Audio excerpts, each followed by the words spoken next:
हैं आप? आपके साथ मैं हूं लावनी विनीत। सत्ता का महासंग्राम बहुत दिलचस्प मोड़ पर आ चुका है क्योंकि ठीक 2 हफ्ते के बाद उत्तर प्रदेश में चुनावों की बयार बहेगी। आज का दिन बहुत विशेष है। आज हम सभी 73वां गणतंत्र दिवस मना रहे हैं, इसलिए हमारी पूरे परिवार की तरफ से, हमारी पूरी टीम की ओर से आप सभी को बहुत बहुत शुभकामनाएं। और इसी शुभकामनाओं के साथ जब हम गणतंत्र की बात करते हैं, जब हम लोकतंत्र की बात करते हैं, तो लोकतंत्र मजबूत होता है जनता जनार्दन के मत से। जनता जनार्दन का मत इस बार सत्ता के महासंग्राम में किसकी तरफ चलकर जाएगा, क्या कुछ खास रहेगा, ये इसलिए सवाल पूछे जा रहे हैं क्योंकि पहले चरण में जिस पश्चिम उत्तर प्रदेश में चुनावों की बयार बहेगी, उस पश्चिम उत्तर प्रदेश को जाटलैंड कहा जाता है। वैसे तो अगर देखें तो पूरे उत्तर प्रदेश में 4% जाट है, लेकिन अकेले जाटलैंड की अगर बात की जाए तो 17% जाट वोटर्स इस इलाके से आते हैं, यानी वेस्ट यूपी से आते हैं। और इसीलिए इस पश्चिम उत्तर प्रदेश पर सभी पार्टियों की नजर रहती है। लगातार अगर देखें तो 3 बार से बीजेपी जाटलैंड की पसंदीदा पार्टी रही। भारतीय जनता पार्टी को भर भर कर वोट दिया गया, लेकिन जो बीते दिनों किसान आंदोलन चला, उससे जो परिस्थिति उपजी, उसने भारतीय जनता पार्टी के लिए चुनौती खड़ी कर दी। लेकिन उस चुनौती पर पार पाने के लिए भारतीय जनता पार्टी अपनी रणनीति तैयार कर रही है। उधर अखिलेश यादव यानी समाजवादी पार्टी ने आरएलडी के साथ उतरकर मुस्लिम जाट गठबंधन को एक बार फिर से राजनीतिक हथियार के रूप में इस्तेमाल करने की चाहत रखी। लेकिन कहा यह जा रहा है कि जाट इस गठबंधन से खुश नहीं है। राजनीतिक गठबंधन तो हो गया है, लेकिन यह राजनीतिक गठबंधन जनता के गठबंधन से बिल्कुल अलग है। और यही वजह है कि समाजवादी पार्टी के जाट मुस्लिम गठबंधन के जो उम्मीदवार है, खासकर मुस्लिम उम्मीदवार, वो लगातार जाटों को धमका रहे हैं क्योंकि उनको ये भनक लग चुकी है कि असल में जाट, जमीनी जाट इस गठबंधन से खुश नहीं है। सवाल यह है कि समाजवादी पार्टी के चाहे आदिल चौधरी हो, चाहे नाहिद हसन हो, उनके समर्थक हो, जाटों को धमका कर क्या वोट लेना चाहते हैं? आज का मुख्य सवाल यही होगा। लेकिन उससे पहले जिस धमकी का जिक्र हम कर रहे हैं, आप खुद ही सुन लीजिए और तय करिए कि क्या वाकई धमकी से समाजवादी पार्टी को लगता है कि उनकी जीत का रास्ता आसान हो जाएगा। देखते। ब्लॉक में नाहिद हसन के साथ जाट हरकत कर रहे, अगर वहाँ उन ब्लॉक में जाट नाहिद हसन के साथ हरकत करेंगे तो हम यहाँ पर्सन के साथ हरकत कर देंगे। वहाँ तो में है 24,000, यहाँ आए हम 90,000। इलाज बांध देंगे, घुस भर देंगे। आज हमारा चौधरी साहब चुनाव लड़ रहा, जेल में पड़ा। एक सिकंदरपुर गांव है, आसपास के गांव है, उन गांवों में गलत खबर आ रही बहुत। वे लोग यूँ कहते हैं वहाँ 24,000, 22,000 जाट हैं। वे लोग यूँ कहते हैं कि अगर न लड़के का सिंबल होता तो हम वोट देते। जो किसका सिंबल लगा है, क्या मामला है? अगर हम यहाँ 90,000 वोट है, 80,000 वोट है, अगर हम यहाँ कहने लगे, कहने लगा यहाँ साइकिल का सिंबल होता, हम वोट देते, ये क्या मामला है? हम चौधरी साहब के साथ जुड़ रहे। आपकी जायज बात है। आपके बीच में पर्सन चौधरी जी है, लेकिन क्या संदेश है, वो उनकी क्या भावना है, वो कहेंगे। आपकी बात जायज है। आप रुको भाई, रुक जाओ। चौधरी साहब बात करेंगे, ये सार्वजनिक बात नहीं होती मेरे भाई। ये सब लोग आप हाथ जोड़ के चलो, कोई बात नहीं। जुड़े हुए हैं, नहीं है?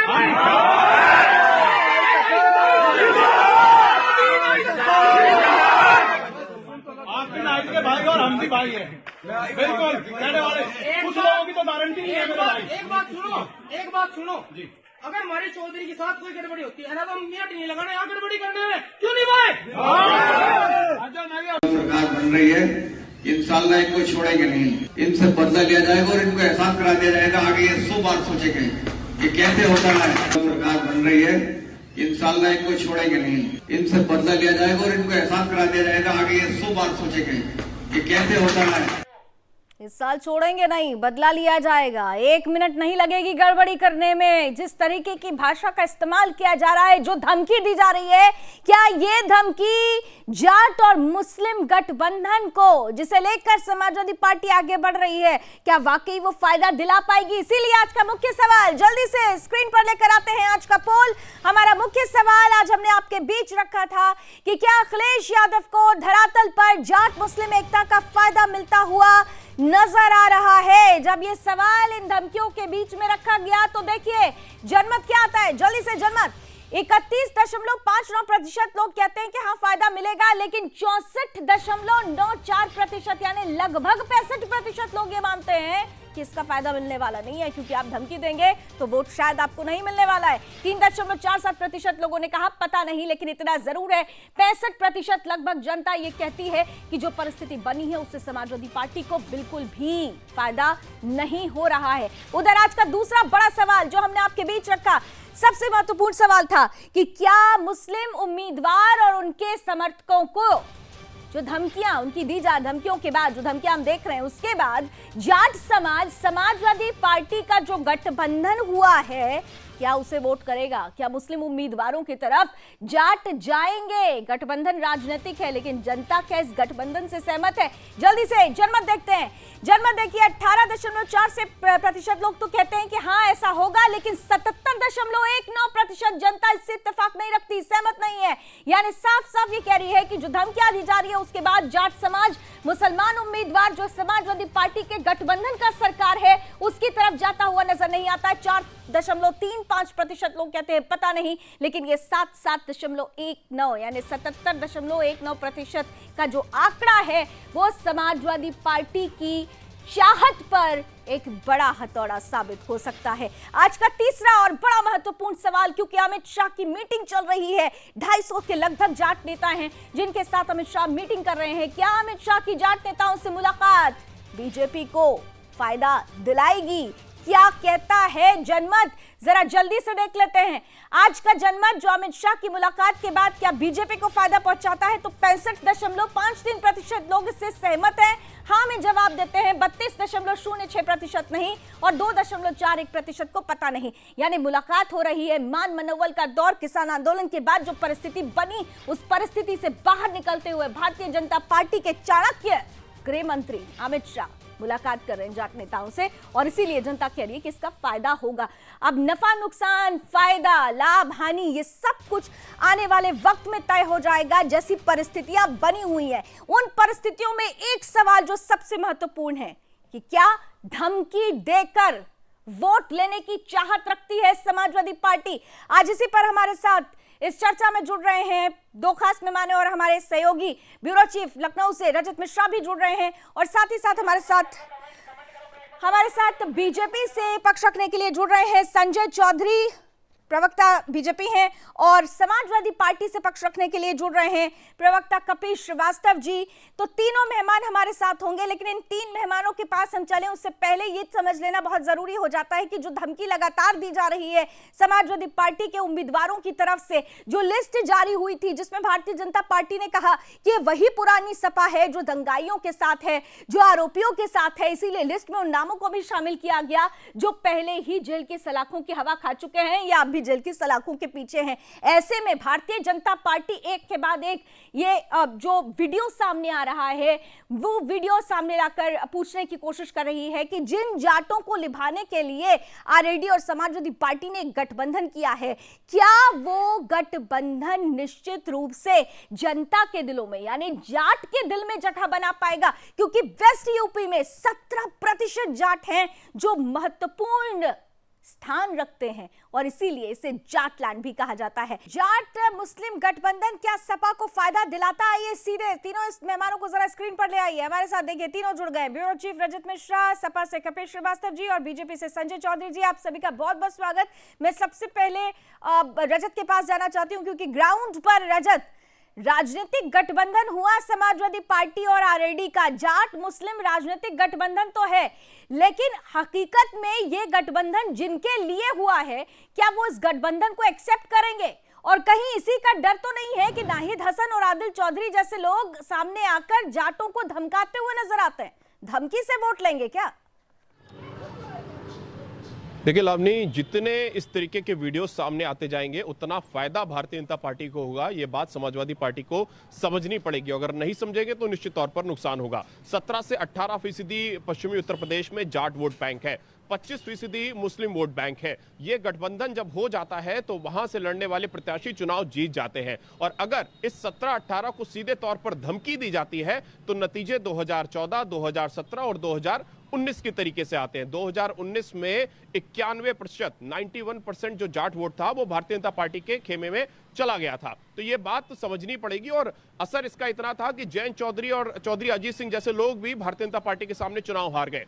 तो ये बात समाजवादी पार्टी को समझनी पड़ेगी कि अगर आपने आरएलडी के साथ गठबंधन किया है, अगर आपने जाट वोट बैंक को साथ लेने की कोशिश की है, तो उसको डरा के, धमका के और एक तरीके से प्रेशराइज करके अगर उसका वोट पाने की कोशिश करेंगे तो उसका नुकसान सीधे तौर पर समाजवादी पार्टी को होगा और भारतीय जनता पार्टी को सीधा फायदा मिलेगा। और वही कुछ कवायद आज अमित शाह ने बैठकर जाट नेताओं के साथ की है। जो रूठे थे उनको मनाने की कोशिश की गई। उन्होंने 2017 की घटना का जिक्र भी किया कि 2017 में मैं जब दोबारा वोट मांगने के लिए आया था तो मुझे आप लोगों ने डांटा भी था। 2014 में खूब लाड़ प्यार दिया, 2017 में डांटा, 2019 में जीत दिलाई और एक बार फिर अब भारतीय जनता पार्टी के साथ वो लोग खड़े हो। तो कुल मिलाकर वो जो वोट है उसको साधने की जो पूरी कवायद है वो की जा रही है। और ये बात समाजवादी पार्टी को समझनी पड़ेगी फिर से एक बार कि अगर उन्होंने किसी भी तरीके का दबाव बनाने की कोशिश की तो सीधा फायदा वो भारतीय जनता पार्टी को पहुंचा रहे हैं और नुकसान समाजवादी पार्टी को पश्चिमी उत्तर प्रदेश में होगा। सीधा फायदा, डराएंगे धमकाएंगे तब वोट लेंगे क्या? उधर तो वो रूठों को मना रहे हैं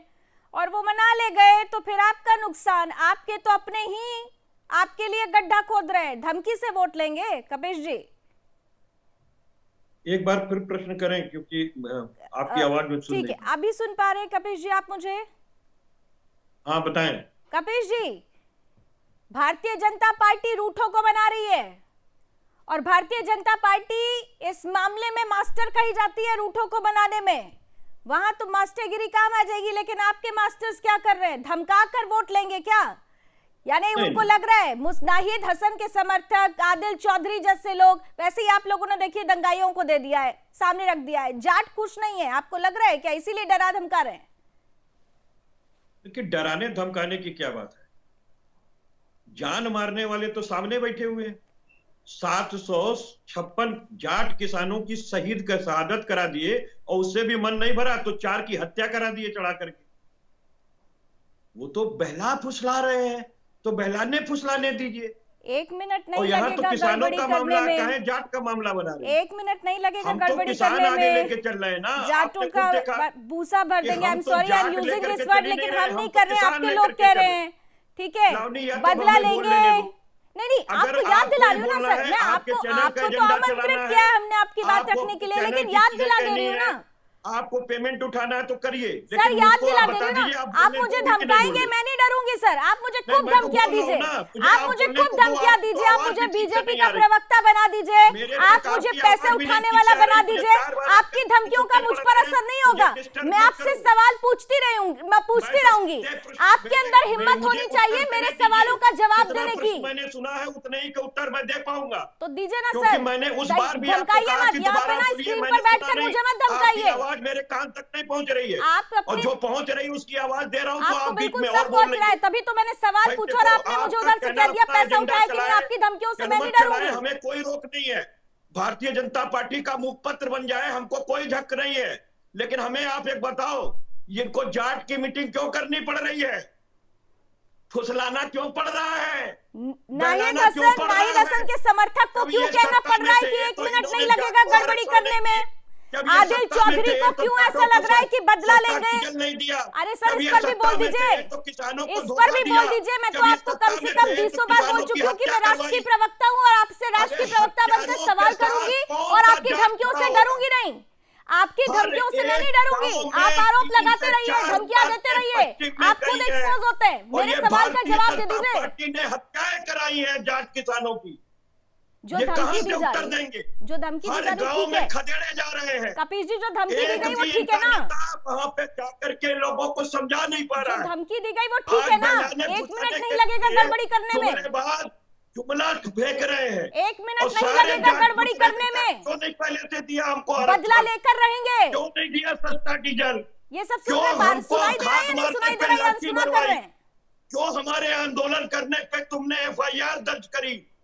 क्यों हमारे लोगों को शहीद करा दिया, आज तक मुआवजा नहीं दिया? क्यों हमारे संसद के अंदर नरेंद्र मोदी ने जाटों को श्रद्धांजलि नहीं दी?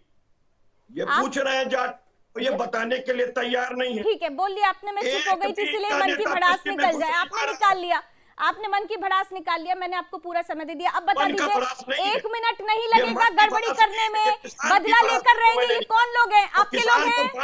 नाहिद हसन आपके कैंडिडेट है या नहीं है? आदिल चौधरी समाजवादी पार्टी के उम्मीदवार है या नहीं है? अरे बताइए ना, ये दोनों आपके कैंडिडेट है ना सर? बोल तो लिया आपने, इतना मैं चुप तो हो गई थी। नाहिद हसन, आदिल चौधरी, ये दोनों आपकी पार्टी से ही चुनावी मैदान में है ना? ये धमकी जो दे रहे हैं जाटों को, ये आप ही के ही उम्मीदवार है ना? कौन? नाहिद हसन, आदिल चौधरी। हमारे उम्मीदवार हैं। ठीक है, तो ये उम्मीदवार ऐसे कहेंगे जाटों को धमकाकर वोट लेंगे कि 1 मिनट नहीं लगेगा गड़बड़ी करने में? इनका जो है वो गुनाहगार है, उनके टिकट पर लड़ रहा है संजय चौधरी। चलिए संजय चौधरी, आप लोगों ने मुझे तो पैसे पहुंचवा दिए थे, कह दिया है कपिश जी ने। हालांकि कपिश जी की धमकियों से मैं नहीं डरती, लेकिन इतना जरूर है कि जाटों में एक डर पैदा करने की कोशिश की जा रही है। संजय चौधरी जवाब दे रहे हैं, भारतीय जनता पार्टी के प्रवक्ता बोलेंगे। सुन लीजिए, असली प्रवक्ता बोलेंगे। कपिश जी सुन लीजिए। कपिश भाई सुन लीजिए थोड़ा। देखिए, जो लोग कैराना के दंगों के शिकार हैं, क्या पूछ रही मुझसे? समाजवादी पार्टी के राष्ट्रीय अध्यक्ष ने एक प्रेस कॉन्फ्रेंस में कहा, समाजवादी पार्टी के राष्ट्रीय अध्यक्ष ने प्रेस कॉन्फ्रेंस में कहा, सभी ने सुना, कि कैराना का जो गुनहगार है वो गुनहगार है, उसकी जगह हम उसको टिकट देंगे जिस पर एक भी मुकदमा नहीं होगा। ये प्रेस कॉन्फ्रेंस आपने सुनी होगी, हमने सुनी है, दुनिया ने सुनी है। लेकिन अखिलेश यादव जी दंगाई, बलवाई, बलात्कारी, भ्रष्टाचारी, अपराधी के अलावा किसी भी व्यक्ति को कैराना से टिकट देने की हिम्मत नहीं कर पाए। उन्होंने सार्वजनिक प्रेस कॉन्फ्रेंस में कहा था कि कैराना के प्रत्याशी को बलवाई है, लेकिन बलवाई और दंगाइयों के दबाव के प्रत्याशी को भी नहीं पाए। ये उन्होंने सार्वजनिक रूप से कहा था। लाठी खाने के लिए, गोली खाने के लिए समाजवादी पार्टी उन्हें आगे कर देगी, लेकिन जाटों को जब राजनीतिक नेतृत्व देने का मौका आएगा तो समाजवादी पार्टी के पीठ में छुरा भोग देगी। समाजवादी पार्टी का इतिहास है, जाटों के विश्वास खाती है, चाहे वो अरे कपिश जी, कहाँ आप मुजफ्फरनगर दंगों की बात कर रहे हैं? मुजफ्फरनगर दंगों की अगर बात होती है तो फिर जो 3 बार में हमने परिस्थिति देखी है, जाटों ने भारतीय जनता पार्टी को भर भर कर वोट दिया है। आप फिर से जो इतिहास घुमाकर अब पहिया घुमा रहे हैं ना, पहिया घूम के गलत तरीके से आपकी तरफ जा रहा है। जरा रजत के पास चलना चाहती हूँ। रजत देखिए, political party, I am just coming to you, आ रही हूँ सर, प्लीज आ रही हूँ। रजत, पॉलिटिकल पार्टीज आरोप प्रत्यारोप लगाती रही है, हम सवाल पूछेंगे, हम पर भी सवाल उठेंगे, हमें तो आदत हो चुकी है। लेकिन सवाल सबसे बड़ा ये है कि ग्राउंड रियलिटी क्या कहती है? ग्राउंड रियलिटी बीते चुनावों में जाटों ने भारतीय जनता पार्टी को भर भर कर वोट दिया, ये कहती है। लेकिन इस बार की परिस्थिति थोड़ी सी बदली हुई है। इधर धमकियां दी जा रही हैं, जाटों को डराने की कोशिश की जा रही है। क्या ऐसा तो नहीं है जो अंडर करंट है जाटों का, वो आज भी भारतीय जनता पार्टी की तरफ मुड़ चुका है और यही डर सता रहा है समाजवादी पार्टी को और इसीलिए ऐसी परिस्थितियां बन रही है? रजत, ग्राउंड रियलिटी। देखिए, आपने जाटों के अंदर जो नाराजगी है उसी को कहीं ना कहीं खत्म करने की कोशिशों में सीधे भारतीय जनता पार्टी की जो सीनियर लीडरशिप है वो लगातार लगी हुई है। आज जो बैठकें हुई हैं, आज जो बैठक हुई, उसमें भी इन्हीं सारी चीजों के ऊपर चर्चा हुई और अमित शाह ने इस बात को माना कि जाटों ने उनको भर भर कर वोट दिया है और जाटों के कारण ही पश्चिमी उत्तर प्रदेश में अभूतपूर्व सफलता भारतीय जनता पार्टी को मिली है। समाजवादी पार्टी ने जो 2 बड़े घोषणाएं करी, वो दोनों बड़ी घोषणाएं जाटों को लेकर, जो उन्होंने कहा कि जो किसान आंदोलन में लोग शहीद हुए उनको 25-25 लाख का मुआवजा दिया जाएगा, उनके सम्मान में, किसानों के सम्मान में जो शहीद स्मारक है वो बनाया जाएगा। वो भी दोनों इंपैक्टफुल एक घोषणाएं थी और उनका प्रभाव भी पड़ा। लेकिन साथ ही साथ दूसरी चीज ये भी समझनी होगी कि जिस तरीके से भारतीय जनता पार्टी काम कर रही है और एक तरीके से अपनों को वापस ला रही है, अगर रूठे भी हैं तो उनको मनाया जा रहा है और उसके साथ साथ पश्चिमी उत्तर प्रदेश को साधने की कोशिश की जा रही है, तो ये बहुत महत्वपूर्ण है और इसी के ये एक आधारशिला रखेगी जो आगे आने वाले चरणों में कहीं ना आधारशिला रखेगी। आखिरी 1 मिनट मेरे पास है कपिश जी, 30 सेकंड मैंने आपको दिया। मैं आपसे फिर से पूछती हूँ, नाहिद हसन के समर्थक अगर डराते हैं, आदिल चौधरी अगर सामने आकर जाटों को डराता है, तो क्या ये आपके लिए नुकसानदायक नहीं है? बीजेपी के लिए तो आप खुद ही रास्ता तय करवा रहे हैं। मैं आपको एक प्रश्न पूछ रहा हूं कि आप इस वीडियो का टेम्पर्ड है या नहीं है, गारंटी लेती हैं या सुदर्शन न्यूज लेगा? मतलब आप ये कह रहे हैं कि ये टेम्पर्ड है? मैं नहीं कह रहा हूं। अरे आप बोलिए ना, आप यही तो कह रहे हैं, तभी तो आप सवाल पूछ रहे हैं। संजय चौधरी जवाब दे दीजिए, मैं जवाब दूंगी तो प्रवक्ता बना दी जाऊंगी। संजय चौधरी जल्दी से जवाब दीजिए। संजय चौधरी, मुझे सिर्फ इतना बताइए, की गारंटी आप लेती हैं? मतलब आपके हिसाब से ये वीडियो टेम्पर्ड है, उसमें दिखने वाला आदमी आदिल चौधरी नहीं है, उसमें दिखने वाला व्यक्ति नाहिद हसन का समर्थक नहीं है। अभी कुछ दिन पहले एक वीडियो सोशल मीडिया पर जनता की तरफ से जारी किया गया था, एक मुसलमान जाट हवलदार को हड़काता हुआ नजर आता है, वो भी टेम्पर्ड है। आवाज संजय बात की है, वो भी टेम्पर्ड है। वीडियो सही, ऑडियो नहीं सही है। संजय चौधरी, ऑडियो संजय भाई के पार्टी की है, आर्टिफिशियल की। संजय चौधरी, देखिए कपीश भाई की ये हिम्मत नहीं है, कपीश भाई इस हैसियत में नहीं है, कपीश भाई में ये दम नहीं है कि वो उन दंगाई और बलवाई के खिलाफ एक शब्द की बोल पाए। वास्तव में ये ऐसे लोगों के साथ खड़े हैं जो हिंदुओं को डराते हैं, हिंदुओं को धमकाते हैं और हिंदुओं का पलायन कराने के जिम्मेदार है। डरा धमका कर वोट लेने की कोशिश समाजवादी पार्टी के समर्थकों की तरफ से, नाहिद हुसैन का समर्थक हो चाहे फिर आदिल चौधरी हो। लेकिन इतना जरूर है कि भले ही आरोप प्रत्यारोप है, इस आरोप प्रत्यारोप में जनता बहुत स्मार्ट होती है। कपिश जी आपको भी ध्यान रखना चाहिए और संजय चौधरी आपको भी ये ध्यान रखना चाहिए, जिस जनता के लिए आप चुनावी मैदान में उतरे हुए हैं उस जनता के दिल में जगह बनाइएगा। Thank you so much. समय की कुछ सीमाएं हैं, मिलते रहेंगे, सत्ता का महासंग्राम है, जारी रहेगा। लेकिन चुनावी माहौल में दिलचस्प नजारे, दिलचस्प मोड़ पर यह पूरा राज्य आ चुका है और ऐसे में जो अफसाने लिखे जा रहे हैं वो अफसाना किसको अपना परवाना ढूंढेगा, यह देखना बहुत दिलचस्प होगा। सत्ता का महासंग्राम, समय की कमी है, आज बस इतना ही। ऑनलाइन सर्वे जारी है, जुड़ते रहिएगा। देश और दुनिया के लिए देखते रहिए सुदर्शन न्यूज। जय हिंद।